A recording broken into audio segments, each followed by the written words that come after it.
Jadi 2 rakaat syukur wudu, seseorang dijamin surganya oleh Allah Ta'ala. Kayaknya ini hebat banget nih Pak. Ya, memang setiap amalan itu pahalanya berbeda-beda. Dari awal pembahasan berbeda-beda. Ada yang dihapus dosa, ada yang begini, ada yang begitu. Ada yang dapat rumah. Kali ini dijamin surga.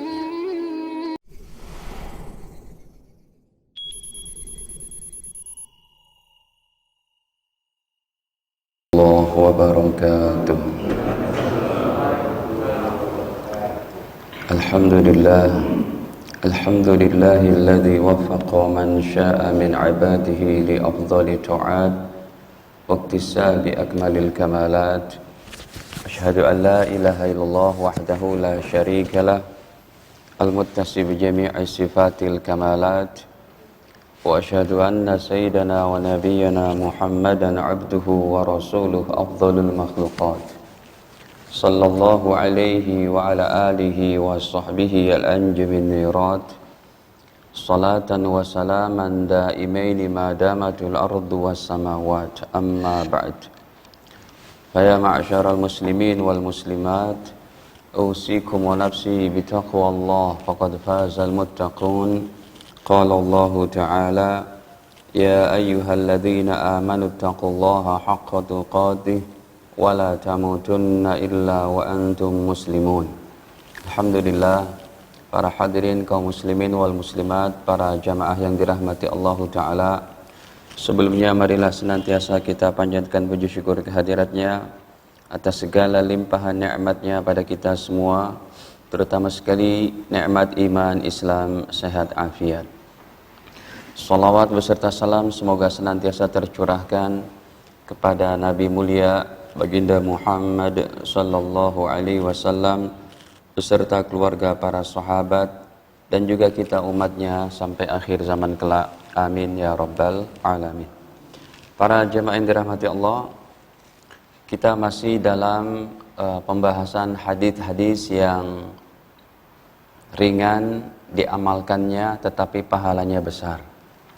Sudah kita lewati kurang lebih 5 poin ya. Ada 2 rakaat qobliyah subuh, 4 rakaat qobliyah duhur, ba'diyah duhur, 4 rakaat qobliyah asar, kemudian ba'diyah isya 4 rakaat. Hadirin, yang kelima adalah sudah belum yang kelima? 12 rakaat sholat sunnah rawatib. Ini 12 rakaat sholat sunnah rawatib ini minimal yang sudah kami jelaskan pada bulan lalu. Siapa yang sholat sunnahnya rawatibnya ada 12 ya, qobliyah subuh 2 rakaat, qobliyah duhur. Kalau kita hitung qobliyah duhur dan ba'diyahnya 4 rakaat saja, berarti kan dengan qobliyah subuh sudah 10 tuh. Tinggal 2 rakaat lagi, dia sudah dapat daripada 1 rumah di surga. Padahal hadisnya itu yang umumnya itu hadisnya bahwa untuk mendapatkan 1 rumah di surga, kita dengan membangun masjid pakai uang sendiri, enggak patungan. Tentu untuk mendapatkan keutamaan seperti ini tidak semua umat Islam bisa melakukannya. Karena kalau di Bintaro aja orang mau wakaf masjid pakai uang sendiri 5 miliar kayaknya masih kurang itu Pak. Belum tanahnya, bangunan, material dan macam-macamnya. Nah, ini dipermudah oleh baginda Nabi sallallahu alaihi wasallam. Ya. Awalnya itu hadisnya seperti ini. Man bana lillahi masjida, atau man bana masjidan lillah, siapa yang bangun masjid karena Allah Ta'ala. Nih hadisnya seperti ini. Orang yang bangun masjid maka ya betaghi bihi wajhallah, yang dia berharap akan yaitu keridhaan Allah Subhanahu wa Ta'ala. Banallahu lahu baitan fil jannah, Allah akan buatkan baginya 1 rumah di surga. Tentunya untuk mendapat pahala ini tidak semua umat Islam kaya raya, tidak semua umat Islam punya finansial miliaran seperti itu. Makanya dipermudah dengan nomor 5 ini, yaitu sholat rawatib seharinya itu 12 rakaat minimal, maka kita akan mendapatkan satu rumah di surga.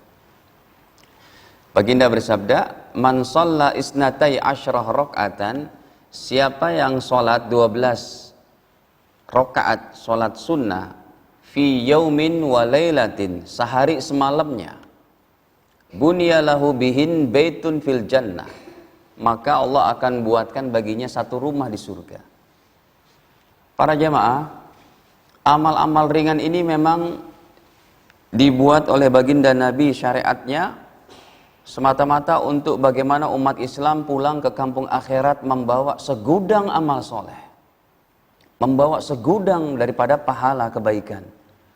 Karena di akhirat nanti kita bisa berbagi dengan orang-orang tercinta, kalau di antaranya mereka ada yang kurang amalannya. Ya, seorang ayah bisa berbagi kepada anak istrinya, anak-anak yang soleh bisa berbagi kepada ayah bundanya. Begitu dibuat syariat ini, begitu mudah dan begitu erat ikatan daripada hubungan orang Islam di akhirat yang beriman ini. Bahkan kalau dia memberikan kepada tetangganya yang muslim, temannya, ya teman kuliahnya, teman dulu sekolahnya yang meninggal dalam keadaan keimanan, itu masih bisa berbagi itu. Ya Allah, tolong ya Allah, itu daripada saudara saya, itu teman saya ya Allah, dia orang baik ya Allah, karena kesalahannya jangan kau ceburkan dia ke dalam neraka. Boleh. Dan itu juga dalam satu pembahasan yang lain berada pada fase alam-alam syafaat. Baik, ini diantaranya hadirin 12 rakaat. Saya ingat karena laptopnya ganti ya Pak, jadi catatannya ada di laptop yang satunya. Seingat saya ini sudah dibahas, yang kami bahas juga bahwa paling tidak kita sholat qobliyah duhurnya 4 rakaat, dan kalau mau mendapatkan satu rumah di surga juga ditambahkan sholat duhanya 4 rakaat juga. Baik, kita masuk nomor 6. Pelajaran baru hadirin. Hadis ke-6, 2 rakaat sholat isyraq. Ini yang nanti kalau kita sudah masuk waktu isyraq, ya kalau sudah syuruk, tambahlah 10 menit, 15 menit, dan kita akan mendapatkan pahala yang begitu hebat. Apalagi masa pandemi hari ini, sekarang ini, yang haji dan umroh belum bisa dijalankan dengan secara normal, maka memang dipermudah. Setiap hari kita bisa mendapatkan pahala haji dan umroh. Padahal haji dan umroh wajibnya cuma sekali saja dalam seumur hidup. Haji dan umrah wajibnya cuma sekali. Tapi dipermudah umat Islam mendapatkan pahala yang besar ini. Hanya dengan 2 rakaat. Hanya dengan memerlukan 3 menit, 4 menit.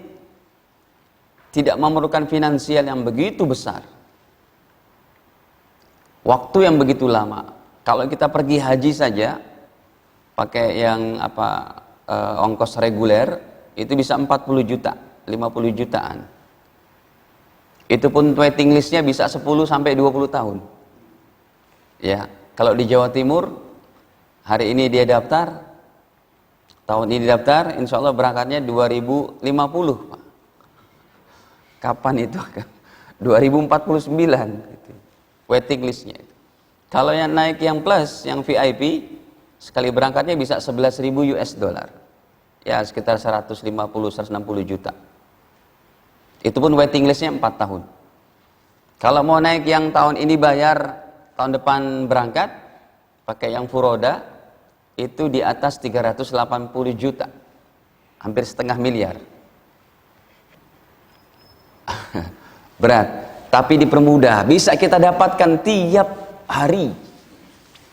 Cuma posisinya itu kata Nabi, man shallal ghadata, siapa orangnya yang sholat subuh fi jama'atin, secara berjamaah, kayak tadi itu. Summa, kemudian habis sholat subuh berjamaah, summa qa'ada yadkurullah, kemudian dia duduk berzikir kepada Allah. Kategori berzikir kepada Allah yang pertama, duduk dalam majelis taklim kayak begini. Yang kedua, betul-betul berzikir habis subuh, tidak kemana-mana. Yang ketiga, dia habis subuh tetap pada tempatnya membaca Al-Quran sampai terbit matahari. Yang keempat, bisa juga dia habiskan waktunya untuk berdoa. Atau kalau tidak ada pengajian seperti ini, dalam satu waktu itu habis subuh dia di situ berzikir juga, di situ juga baca Quran, di situ juga dia bersolawat sampai datang waktu syuruk. Ditambah 10 menit ke depan, 15 menit ke depan, kata Nabi, hatta tatlu asyamsu, sampai terbit matahari. Ya, sampai terbit matahari, sifatnya kayak gitu tuh. Jadi nggak kemana-mana, di tempat dia habis sholat itu. Berzikir terus sampai terbit matahari. Summa shalla raka'atain, kemudian ia salat 2 rakaat. Kanat lahu ka ajri hajjatin wa umrah, maka ia seperti mendapatkan yaitu pahala haji dan umrah. Terakhirnya Nabi bersabda, tamah sempurna haji umrohnya, tamah sempurna haji umrohnya, tamah sempurna haji umrohnya. Hadirin, ini satu sifat amalan yang sangat ringan. Karena kalau kita ingin mendapatkan haji sempurna itu, Masya Allah. Bapak Ibu ingat nggak, ada di antara kita yang sudah haji pakai fasilitas reguler, itu hajinya sah, tapi tidak sempurna. Kenapa demikian? Karena haji reguler pemerintah ini, dia pas tanggal mereka ini menentukan berangkat ke Padang Arafahnya itu tanggal 9 Zulhijjah. Dari hotel di Mekah, baik yang di Aziziyah, Misfalah, Jarwal, Jiyad Sud, ya, atau di yang paling jauh lagi itu di Kudai. Biasanya pemerintah Indonesia menyediakan fasilitas tanggal 9 Zulhijjah, jamaah itu habis subuh mandi, berbersih, potong kuku, pakai minyak wangi, ya. Kemudian setelah di bis baru niat ihramnya, berangkat tanggal 9 Zulhijjah menuju Arafah. Itu sah saja. Hajinya sah tapi tidak afdol. Afdolnya itu kita berangkat ke Padang Arafah tanggal 8. Nah, ini bisa dilakukan dengan haji yang pakai travel plus. Ya, jadi kita mandinya itu dan pakai ihramnya dari tanggal 8. Dari tanggal 8 habis subuh kita sudah mandi, siap-siap, habis sholat duha, berangkat menuju bukan Arafah, tapi ke Mina. Itu yang disebut dengan sunnah tarwiyah. Dari Mekah kita menuju Mina.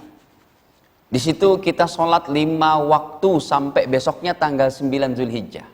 Sholat zuhur di Mina, sholat asar di Mina, sambil bertalbiyah, sambil berdoa. Udah dalam keadaan ihram tuh, sudah niat haji. Sholat maghrib, sholat isya, makan malam, kemudian kita buat program sejenak. Begitu yang kami bimbing setiap tahun kita bawa jamaah haji. Nah, setelah itu hadirin, habis isya kita adakan riungan, baca Quran, berdoa, makan malam, istirahat. Kemudian bangun tahajud, subuhnya itu berarti sudah tanggal 9 Zulhijjah. Sholat subuh kita dzikir dan macam-macam, barulah setelah isyraq kita bertolak menuju Arafah. Itu sunnah haji yang terafdal begitu. Bukan dari Mekah langsung ke Arafah, tapi Mekah, Mina, Arafah. Nah hadirin, jadi untuk mendapatkan haji yang afdal itu rupanya berat. Pakai yang 40 juta itu belum cukup. 40 juta sah saja itu Pak. Karena tidak pakai sunnah apa? Tarwiyah. Belum lagi nanti masalah pernik-pernik sunnah yang dianggap remeh. Ya, kita berangkat haji sama umat Islam begitu banyak. Terutama yang reguler, itu ibadahnya nggak ada yang perhatikan hadirin, kasihan. Ya, berangkat jamaah dengan rambut gondrong gitu, atau rambut seperti Mas Adi gitu kan, ya. Berangkat haji dengan rambut seperti itu, pulang dari haji rambutnya sama kayak gitu juga. Dengan anggapan yang penting saya sudah minimal 3 helai krik, tahallul sudah selesai. Tidak, hadirin. Kita sangat menganjurkan kalau kita haji itu sunnah terafdol, terbaiknya adalah yang laki-lakinya itu dibotak plontos. Gitu. Nah, kalau di travel yang plus, yang ada ustadznya masing-masing menghandle 100 orang, 200 orang, itu masih kepegang ya. Tapi kalau sudah yang reguler ini, Masya Allah, kasihan. Nah hadirin, 2 rakaat ini kita sholatkan, kalau niatnya itu usolli sunnatal isyraqi rakaataini lillahi ta'ala. Rakaat pertama baca surat Fatihah, dan setelah itu baca surat yang ringan-ringan seperti Qul Ya, dan rakaat keduanya baca Kulhu. Ya, cukup disolatkan 2 rakaat dan dia mendapatkan pahala haji dan umroh sempurna. Bukan cuma haji, umroh pun sempurna. Ini bisa kita kejar setiap hari. Hanya saja ada sebagian pendapat yang menyatakan sifat mendapatkan pahala ini setelah sholat isyraq dia nggak kemana-mana di tempat sholatnya. Ada pertanyaan, Pak Ustadz, bagaimana ibu-ibu yang mereka kalau tidak ada pengajian seperti ini, bagusnya itu ibu-ibu sholatnya di rumah.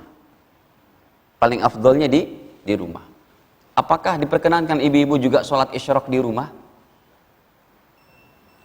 Kan ini sifatnya di masjid berjamaah.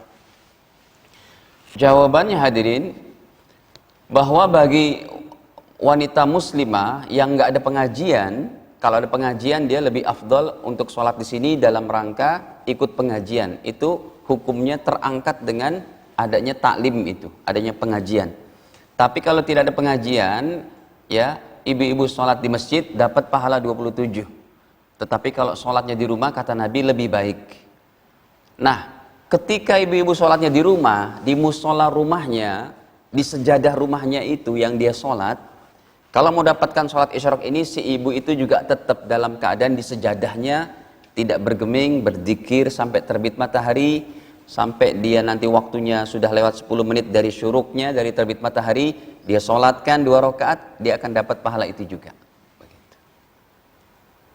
Saya baca juga dalam kitabnya Mula Ali Qari, dalam Mirqatul Mafatih, Syarah Mishkatul Masabih, beliau katakan, kalau ada seseorang seorang laki-laki habis sholat di masjid, kemudian dia pulang ke rumah, maka tetap kalau dia mengikuti waktunya itu tetap akan dapat pahalanya, tapi tidak seperti pahala sholat isyraq orang yang mengikuti sunnah Nabi yang Nabi sabdakan ini, berjamaah, duduk nggak kemana-mana sampai terbit matahari. Begitu. Nah hadirin, paling tidak waktu-waktu kesempatan kita pada taklim hari Ahad, hari Sabtu, hari Jumat, ini sholat isyraq kita sempurna seperti ini insya Allah. Gitu.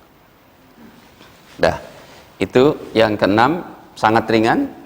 Sholat isyraq kita habiskan paling cuma 3 menit, 4 menit, dan dapat pahala yang begitu hebat. Memang betul-betul diobral untuk umat akhir zaman ini, Pak. Baik, yang ke-7, 2 rakaat sholat duha. Hadirin, 2 rakaat sholat duha ini ya termasuk ringan karena setiap hari itu tubuh kita perlu ada sodakohnya.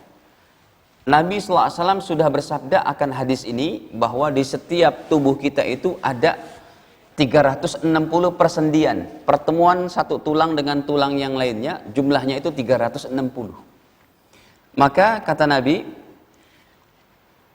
yusbih ala kulli sulama ahadikum, setiap pagi kata baginda, kepada setiap muslim itu mesti ada sodakohnya dari persendian-persendian yang ada dalam tubuhnya. Kalau 360 saja persendian, satu persendian kita sodakohkan 1.000 rupiah, berarti minimal kita mengeluarkan dana setiap hari 360.000 untuk sodakoh persendian kita ini. Fakullu tasbihatin sodakoh, setiap baca subhanallah jadi sodakoh. Dipermudah berarti. Wa kullu tahmidatin, berarti kalau dia mau bersedekah dari tubuhnya tadi karena nggak ada uang, cukup dia baca subhanallah 360 kali. Wa kullu tahmidatin sedekah, setiap ucapan alhamdulillah jadi sedekah. Wa kullu tahlilatin sedekah, setiap ucapan la ilaha illallah jadi sedekah. Wa kullu takbiratin sedekah, setiap ucapan Allahu Akbar juga jadi sedekah. Wa amrun bil ma'ruf, perintah kebaikan, was sedekah jadi kebaikan. Berarti kalau kita mau menunaikan dari tubuh kita yang 360 tadi dengan cara perintah kebaikan, kita mesti sehari itu memerintahkan kebaikan 360 kali. Nah, ayo sholat, nah baca doa ini, nah 360 kali. Wan nahyun anil munkar, serta mencegah kemungkaran itu juga sedekah. Berarti untuk menggantikan pahala sedekah daripada 360 persendian kita ini, mesti kita mencegah kemungkaran 360 kali. Jangan buat begitu, nggak boleh buat ini. Susah kan? Ya.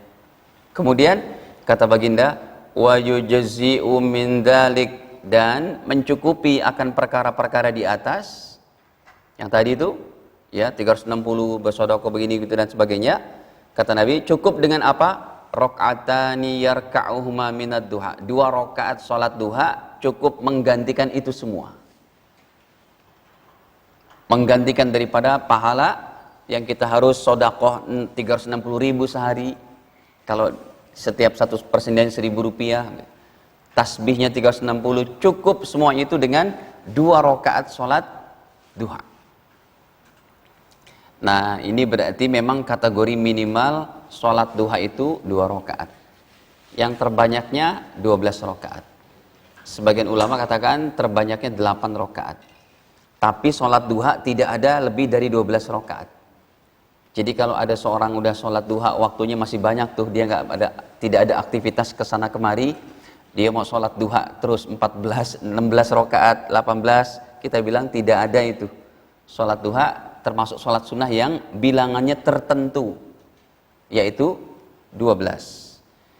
Jadi kalau dia mau habiskan waktu terus, masih banyak waktu nih Pak Ustadz, baru jam 9, saya nggak ada kegiatan, boleh nggak saya sholat lain? Boleh tidak saya sholat yang lain? Boleh. Namanya sholat apa? Mutlak. Silakan kalau emang masih banyak waktu, sholat mutlak 2 rakaat, ataupun baca Quran atau aktivitas yang lain. Nah hadirin, jadi memang sholat duha itu minimal 2 rakaat, tapi saya tambahkan di sini. Yang pernah saya bahas juga kurang lebih bulan kemarin, cuma hadisnya cukup jauh, riwayat Imam Tabrani. Kalau kita mau dapat lebih hebat lagi, bukan sekedar sodako yang tadi menggantikan sodako tadi, maka sholat duha kita minimal jadikanlah 4 rakaat. Ini kita tiap hari menabung untuk mendapatkan klaster di surga, mempunyai rumah-rumah terbaik di surga. Sehari bisa kita kumpulkan dari sholat duha minimal yang 4 rakaat. Berarti tambahin tuh 2 rakaat lagi. Cuma hadisnya belum saya tulis.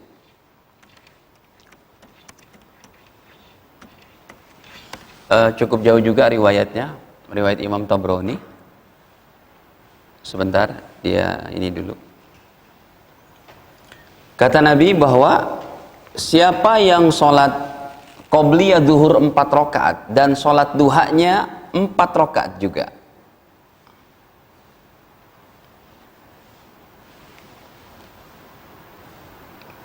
kok belum ada? Masya Allah, bahasa Arabnya salah sedikit, nggak mau dia. Sebentar. Kata Nabi, siapa yang sholat qobliyah zuhur 4 rakaat dan sholat duhanya 4 rakaat, ini sudah ada. Ya.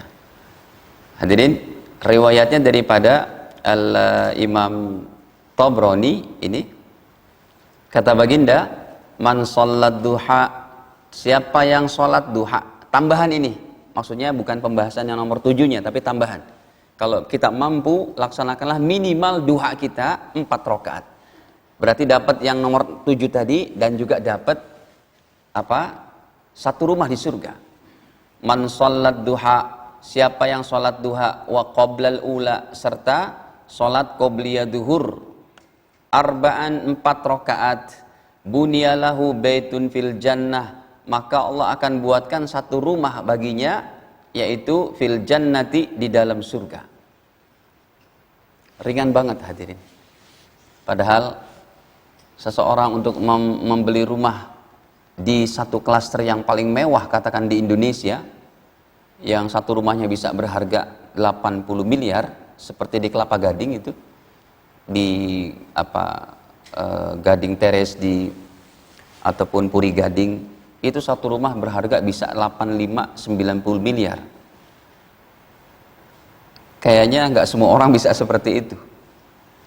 Tapi hadirin, yang namanya rumah paling mewah di dunia itu tidak ada seberapanya dengan rumah di surga. Kalau Allah sediakan satu hari kita dengan menjalankan sholat duha 4 rakaat saja, atau qobliyah duhurnya 4 rakaat, kita akan dapatkan ini hadirin.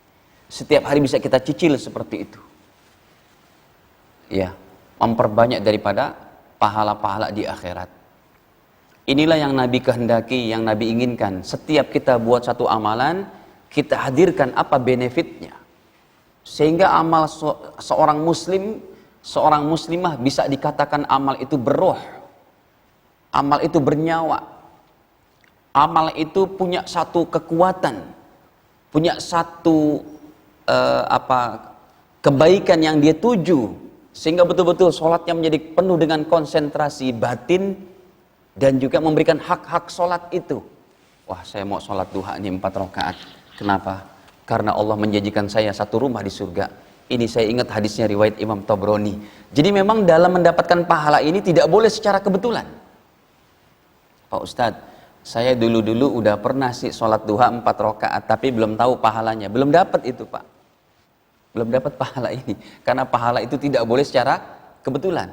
Pahala didapatkan dengan dia menjalankan dengan ilmu. Makanya ketika kita sudah ngaji seperti ini, nanti kita mau sholat duha 4 rakaat, ingat selalu, ya Allah, ya aku akan mendapatkan ridhomu dengan engkau membagikan pahala seperti ini. Takbir deh, Allahu Akbar, salam 2 rakaat lagi, begitu.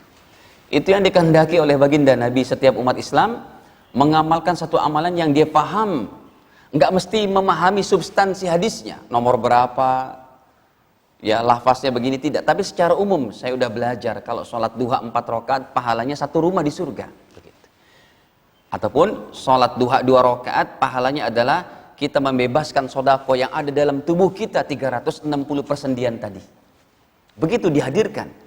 Ya, termasuk apalagi sholat yang wajib, ibadah yang wajib. Ya, ini saya mau melaksanakan sholat wajib subuh nih, berjamaah. Allah akan berikan pahala 27 derajat. Belum lagi bonus-bonus yang lainnya. Terus kalau kita dalam bulan Ramadan kita hadirkan, kalau kita puasa Ramadan sempurna, maka kita akan terampuni dosa-dosanya. Kalau saya pergi dari rumah mau ke kantor dengan baca doa sunnah, Bismillahi tawakkaltu 'alallah, apa yang akan Allah berikan kepada saya, begitu. Jadi setiap waktu kita disibukkan hanya dengan amalan. Saat itulah kita nggak ada kesempatan lagi untuk membicarakan keburukan orang lain. Yang kita kejar hanya amalan, dan amalan. Ya, karena ini memang waktu sisa hidup kita lah hadirin.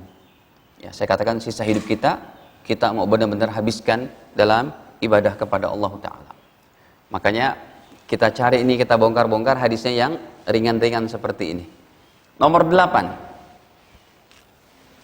Sholat syukur wudu 2 rakaat. Hadirin, sholat syukur wudu ataupun sholat sunnah ba'dal wudu ini sangat ringan juga. Dan ini bisa berkali-kali kita kerjakan dalam sehari.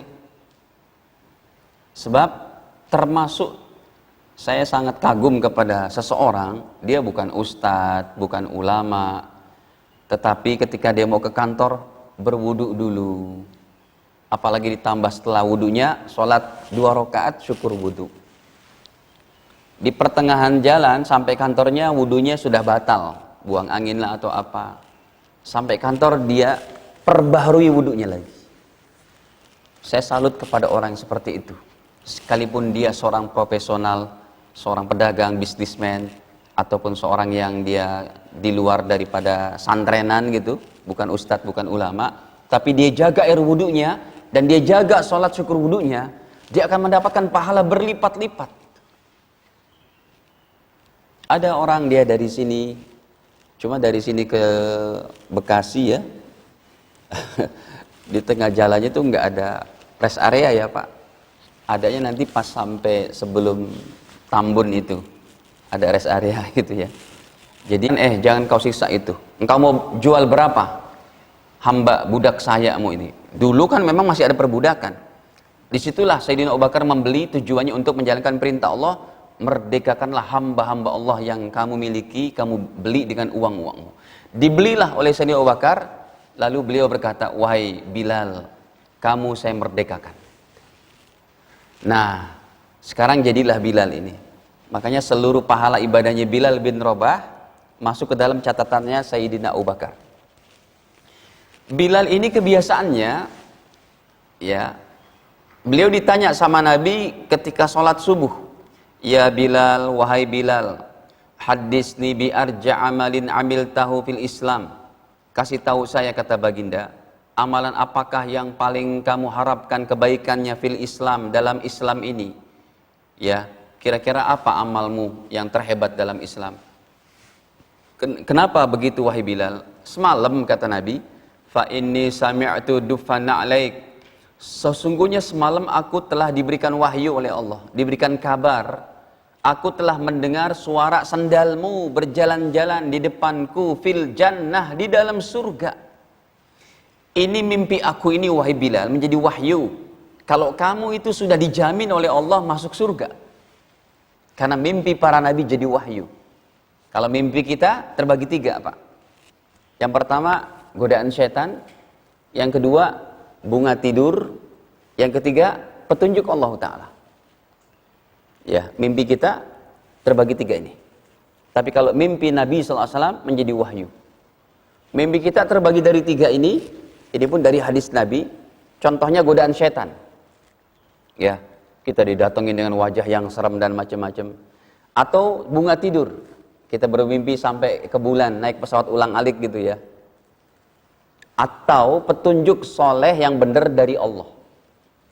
Seperti para ulama-ulama soleh bermimpi, oh seperti ini akan kejadian tsunami, ada itu orang-orang soleh seperti itu. Ya, atau yang lainnya. Nah, hadirin, Nabi katakan, wahai Bilal, gerangan apakah amalanmu yang paling hebat? Karena apa? Karena semalam saya sudah bermimpi kamu ini masuk surga, berjalan-jalan di surga, dan kamu artinya dijamin masuk surga. Gerangan apa yang kamu amalkan kok hebat banget? Qal, Sayyidina Bilal menjawab, ma'amiltu amalan arja indi. Ya Rasul, saya tidak ada sih amalan yang saya paling harapkan kebaikannya dalam Islam ini. Kayaknya kalau tidak salah begini ya Rasul, anni lam atatohar tohura fi sa'ah lailin aw nahar. Ya, kecuali begini amalan saya yang paling saya tekunin.